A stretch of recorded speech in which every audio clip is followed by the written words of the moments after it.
SV6 news కు స్వాగతం. ముందుగా హెడ్లైన్స్. తెలంగాణ జాగృతి అధ్యక్షురాలు ఎమ్మెల్సీ కల్వకుంట్ల కవితను అరెస్టు చేయడం చట్ట వ్యతిరేకమైనదని బీజేపీ కాంగ్రెస్ ప్రభుత్వాలు కావాలని శుక్ర శని ఆదివారాల్లో నిర్బంధించి అరెస్టు చేయడం సరైనది కాదని, ఇది రాజకీయ కుట్ర అని టీఆర్ఎస్ నాయకుడు మినరల్ మైనింగ్ కార్పొరేషన్ మాజీ చైర్మన్ క్రిషాంక్ ఆరోపించారు. కవిత అరెస్టుకు నిరసనగా దేశ రాష్ట్ర వ్యాప్తంగా నిరసనలు చేపట్టాలని ఆ పార్టీకి పిలుపునిచ్చింది.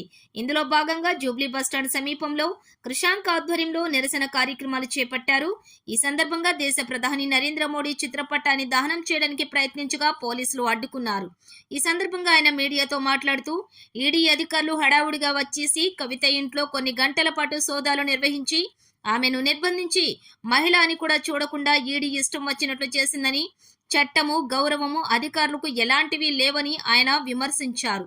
ఎన్నికల్లో వస్తే ఈడీ వస్తుంది, మోడీ వస్తాడు అనేది రుజువైందని, ఇలాంటి చర్యలు బీజేపీ మానుకుని ప్రజాస్వామ్యాన్ని కాపాడాలని ఆయన విజ్ఞప్తి చేశారు. ప్రజాస్వామ్యబద్ధంగా నిరసనలు చేపడుతూ కూడా ప్రజాస్వామ్యాన్ని కాపాడతామని చెప్పుకుంటున్న రాష్ట్ర ముఖ్యమంత్రి రేవంత్ రెడ్డి కూడా నిరసన కార్యక్రమాలను అడ్డుకుంటున్నారని ఆయన ఆవేదన వ్యక్తం చేశారు. ఈ కార్యక్రమంలో టీఆర్ఎస్ నాయకులు కార్యకర్తలు పాల్గొన్నారు.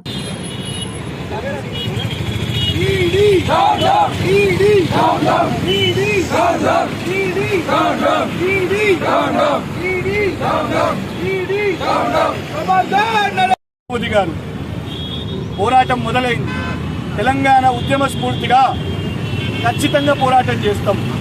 ఇందులో కవిత గారి పాత్ర లేదని మేము ఖచ్చితంగా కోర్టుకు పోయిందే. మేము కవిత గారు కోర్టుకు పోయిన బాజాప్తా.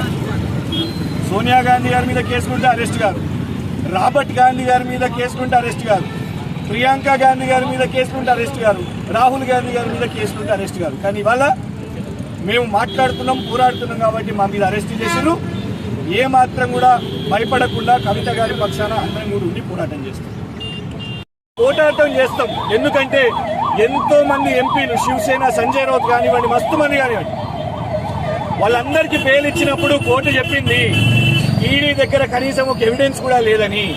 ఇది స్కామ్ కానే కాదు, ఈ స్కామ్లో కవిత గారి పాత్రనే లేదు. వాళ్ళు విచారణ అన్నప్పుడు సిబిఐ వచ్చింది, దర్యాప్తుకు మేము సహకరించినాం. ఈడీ ఐటీ వాళ్ళు ఢిల్లీకి వెళ్ళిండ్రు, సహకరించినాం. ఫోన్లు అడిగిండ్రు, ఫోన్లు ఇచ్చినాం.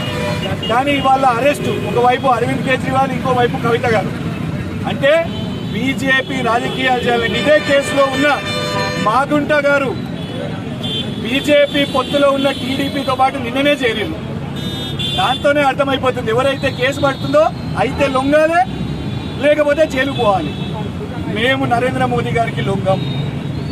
ఇవాళ శాంతియుతంగా నిరసన చెప్తుంటే ప్రజాపాలన అని చెప్పుకునే ప్రజాస్వామ్య రేవంత్ రెడ్డి గారి ప్రభుత్వం, మరి ఈ ప్రజాపాలనలో కనీసం నిరసన తెలిపే హక్కు మాకు లేదా? రేవంత్ రెడ్డి గారు ఎందుకు నరేంద్ర మోదీ గారి మీద మేము పోరాటం చేస్తుంటే, మీ రాహుల్ గాంధీ గారే కదా నిన్ననే మాట్లాడారు ఈడీకి వ్యతిరేకంగా, వారేమో ఈడీకి వ్యతిరేకంగా మాట్లాడతారు. మీ తెలంగాణ కాంగ్రెస్ ప్రభుత్వం ఏమో సంతోషపడుతున్నారు ఈడీ వచ్చి కవిత గారిని అరెస్ట్ చేసుకోవడానికి. అంటే ఇక్కడ ఇద్దరు కూడా, నరేంద్ర మోదీ గారి బీజేపీ, రేవంత్ రెడ్డి గారి కాంగ్రెస్, ఇద్దరు కూడా గతమైన పార్టీ బీఆర్ఎస్ లేదు, కేసీఆర్ గారు లేదు అని చెప్పుకుంటూనే మా ఎమ్మెల్యేలను తీసుకుంటున్నారు, మా సిట్టింగ్ ఎంపీలను తీసుకుంటున్నారు. ఇది సరిపోక కేసీఆర్ గారిని బెదరగొట్టడానికి ఒక ప్రయత్నం, కుట్ర చేయడానికి ఏకంగా వారి కుమార్తెను అరెస్ట్ చేశారు. అయితే గతంలో నరేంద్ర మోదీ గారు అన్నారు విచారణ సంస్థలు కేంద్ర ఆధీనంలో పనిచేస్తున్నాయి, వాళ్ళ గుప్పిట్లో పనిచేస్తున్నాయి అనే విధంగానే ఇవాళ ఎలక్షన్ కోడ్ ముందు అరెస్ట్ చేయడం జరిగింది. అసెంబ్లీ ఎన్నికల ముందేమో వారాల ముందు నోటీసులు ఇచ్చి, ఈడీ నోటీసులు ఇచ్చి, సాక్షాత్తు నరేంద్ర మోదీ గారు ఎన్నికల ప్రచార సభలలో కూడా ఈ ఈడీ కేసు గురించి మాట్లాడారు. ఇవాళ మళ్ళా పార్లమెంట్ ఎలక్షన్స్ ముందు, అంటే కేవలం రాజకీయం కోసమే భారతీయ జనతా పార్టీ ఒక మహిళ అయిన కవిత గారిని అడ్డుపెట్టుకొని కేసీఆర్ గారిని లొంగ తీసుకోవాలి, సరెండర్ చేసుకోవాలి అనే విధంగా చేసే కుట్రను ఈ రోజు తెలంగాణ సమాజం, యావత్ దేశం కూడా చూస్తున్నది. నిన్న ఉత్తరప్రదేశ్ మాజీ ముఖ్యమంత్రి అఖిలేష్ యాదవ్ గారు, శివసేన యొక్క ఎంపీ ప్రియాంక చతుర్వేది గారు, ఇక దేశవ్యాప్తంగా కూడా అందరూ నరేంద్ర మోదీ గారి ఈడీకి వ్యతిరేకంగా అందరూ కూడా మరి కవిత గారికి సంఘీభావంగా మాట్లాడడం జరిగింది. కోర్టు ఒకవైపు విచారణ చేపడుతూ నిన్న అడ్జర్న్మెంట్ ఇస్తే కనీసం ట్రాన్సిట్ వారెంట్ లేకుండా కూడా ఇటీవలనే జస్టిస్ రాధారాణి గారు హైకోర్టులో ట్రాన్సిట్ వారెంట్ లేకుండా ఇతర రాష్ట్రానికి తీసుకొని వెళ్లి మెజిస్ట్రేట్ ముందు పెడితే దాన్ని అరెస్ట్ని ఇల్లీగల్ అని చెప్పారు. మరి నిన్న కూడా ట్రాన్సిట్ వారెంట్ లేకుండా ఎన్నికల ముందు నరేంద్ర మోదీ గారి ఈడీ రావడం జరిగింది.